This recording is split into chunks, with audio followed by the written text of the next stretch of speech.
Moi! Miten sai spagaattipohjaan? Jos sinä sanot, että minä olen venytellyt niin paljon ja mä en vieläkään saa spagaattia, niin mä voisin sanoa, että sä et ole venytellyt tarpeeksi.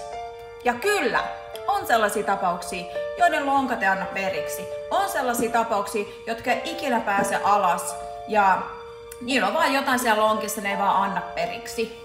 Mutta ne on kuitenkin aika yksittäisiä tapauksia ja suurin osa ihmisistä kyllä pääsee, jos vain venyttelee tarpeeksi hyvin, säännöllisesti, tarpeeksi usein, niin se on vaan siitä, että miten paljon sä haluat sen. Miten paljon sä haluat saada spagaattin.